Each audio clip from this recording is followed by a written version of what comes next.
Welcome back, everyone, to the Deep Dive. We're going to be doing something a little different today and diving into some questions that you, our listeners, have sent to us about Zakaatul-Fitr. Yeah, Zakaatul-Fitr is a really interesting topic. You shared some Islamic legal rulings with us, and they are from the Permanent Committee for Scholastic Research and Legal Rulings. Which is a really well-respected body. Exactly, and I think in the Islamic world. it's something that a lot of Muslims are kind of curious about and maybe haven't fully explored. Yeah. I know I was a little surprised by some of the rulings and kind of the nitty-gritty details. Yeah, it can get very specific, and for a good reason, too. So let's just jump right in. What is Zakaatul-Fitr? So Zakaatul-Fitr, basically, it is a type of zakat. Right, And zakat is one of the 5 pillars of Islam, and it's a form of almsgiving. right. But Zakaatul-Fitr is unique in that it's given at the end of Ramadan. Okay. And it's meant to purify the fasting person from any shortcomings during the month. And it's also supposed to ensure that the poor and needy can also enjoy Eid. That's a really beautiful concept. So it's very much tied to Ramadan and Eid. So the timing is actually super significant then, right? Exactly. So ideally, it's given on the day of Eid, before the Eid prayer. Oh, wow. And you can also give it 1 or 2 days before. Okay. But the point is it has to be before the Eid prayer. So it's like making sure that everybody has what they need Yes. to celebrate and enjoy Eid. Yeah, everybody has... Nobody's left out. In Islam, we say that, we're all one body. Right, And if one part of the body is hurting, then the whole body is hurting. right. So it's the same concept. If someone is unable to enjoy Eid because they are struggling financially, Yeah. then it affects the entire community. That's a really powerful way of looking at it. Yeah. So now, one thing that I thought was really interesting to these rulings is that it talks about who is eligible to receive Zakaatul-Fitr. Right. And there's this one part where it specifically mentions people who might engage in things that are considered sinful, like using intoxicants or tobacco. Right. And that's really important It because seems counterintuitive. it might seem counterintuitive, but what the rulings are emphasizing is that even if someone engages in these behaviors, they are still part of the Muslim community. Right, And their basic needs need to be met. right. So it's not about Yeah, we're not judging them. We're not trying to exclude them Right. or punish them. But it's interesting because it does say that, like, the Islamic rulers have an obligation to address these issues. Yeah, so there's that balance. Yeah. We don't want to abandon people. We Yeah. want to help them. Right. But at the same time, there's a recognition that these actions are harmful and need to be addressed. That's a really nuanced approach, isn't it? It's not just black and white. Yeah, and it's very much in line with the overall spirit of Islam, which is about mercy and compassion. So I'm curious about the practical side of things. Sure. Like, sometimes we see people begging in the marketplace, Mhm. or, we might even know individuals who seem to have comfortable lives, Right. but they still accept Zakaatul-Fitr. Yeah, and that's a common question that people have. How do we navigate that? Well, the rulings emphasize that we give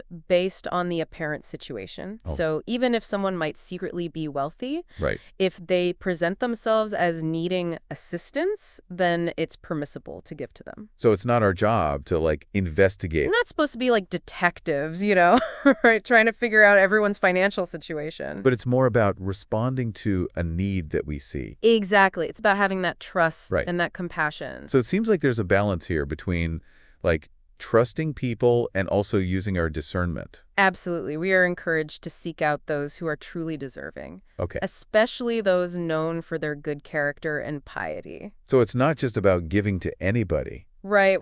It's about finding those who we think are truly in need and embody the spirit of. Yeah, who embody the spirit of this act of charity. Now, one more thing that I wanted to touch on before we move on is, Sure. what about giving Zakaatul-Fitr through organizations? Like, a lot of us are used to donating to charities. Yeah, and actually one of the rulings mentioned in a specific organization. Oh, really? Yeah, the Jamiatul in Jeddah. Interesting. And it clarifies that it's permissible to delegate the distribution of Zakaatul-Fitr to organizations. Okay. But there's a key requirement. Okay, what's that? They have to distribute it before the Eid prayer. So they can't hold on to it. Exactly. They're acting as representatives, Right. not beneficiaries. So they're just facilitating the process Yes, they're making sure that the aid reaches the people in need. right before the celebration. Exactly. This has been really helpful in clarifying a lot of things about Zakaatul-Fitr. Yeah, it's a really important topic. And I think there's still so much more to uncover. Def- Especially when it comes to, like, the specifics of, how this actually looks in practice. Yeah, and some of the maybe more nuanced rulings. I'm really eager to delve deeper into those with you in our next segment. Sounds good. I'm looking forward to it. So we'll be right back after a short break. To continue our deep dive into Zakaatul-Fitr. Stay tuned. Yeah. You know, before the break, we were talking about giving Zakaatul-Fitr through organizations. Right, and how they have to distribute it before the Eid prayer. Exactly. It's really important that it reaches the people in need right before the celebration. Absolutely. It wouldn't make much sense if they held on to it afterwards. No, not at all. So, speaking of the timing, this brings us to another interesting aspect of Zakaatul-Fitr, Okay. and that is what it should actually be given in the form Oh, of. yeah, I was actually wondering about that because, nowadays it seems like the easiest thing would be to just give money. That's what I thought too. But I notice in the rulings that it specifically mentions that money is not an acceptable form. Right. That's a really important point. So what is it supposed to be then?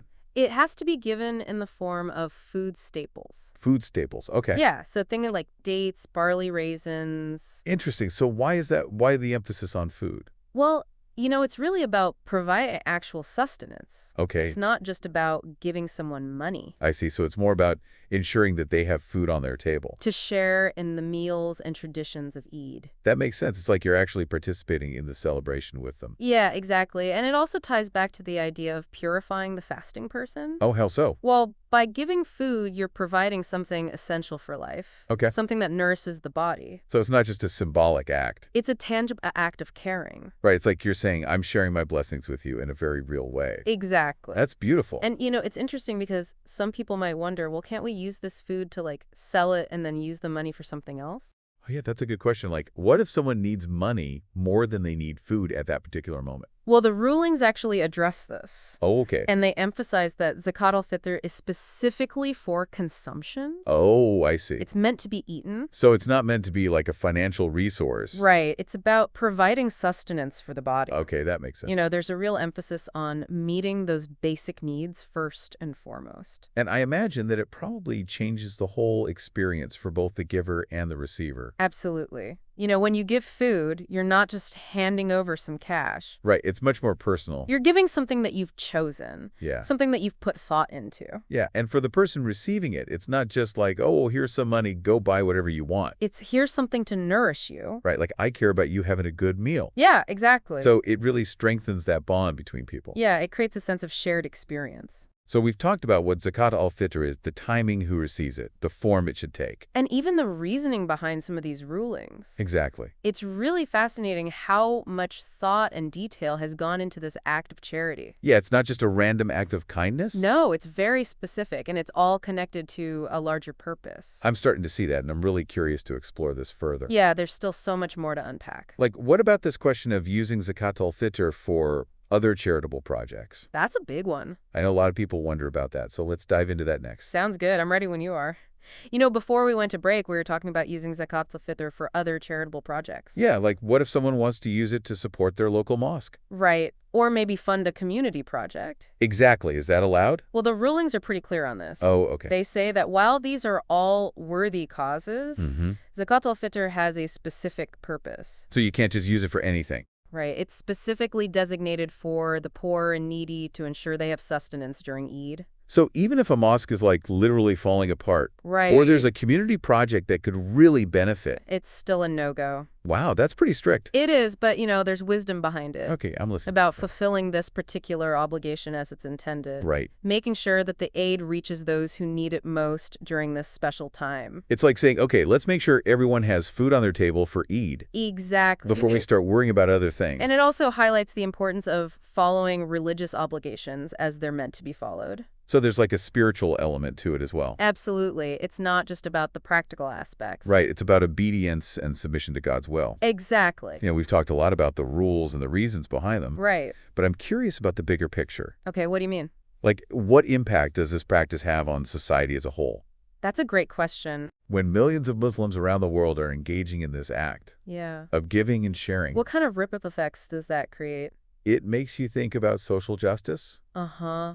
and communal responsibility. It's like this collective effort to uplift the less fortunate. Exactly. And to ensure that everyone can celebrate Eid with dignity. Yeah, it's a powerful message. It makes you wonder if it actually contributes to creating a more just and equitable world. It's definitely something to ponder. This deep dive has been incredibly eye-opening. Yeah, I've learned a lot too. I feel like we've only just scratched the surface of this topic. There's always more to explore. But hopefully we've given our listeners a good starting point. And maybe spark some curiosity. Exactly. And if you have any more questions about Zakaatul-Fitr, Or any other Islamic topics, feel free to get them our way. we're always happy to dive in. And with that, we'll wrap up this episode of The Deep Dive. Thanks for joining us. Until next time, keep seeking knowledge and keep those questions coming.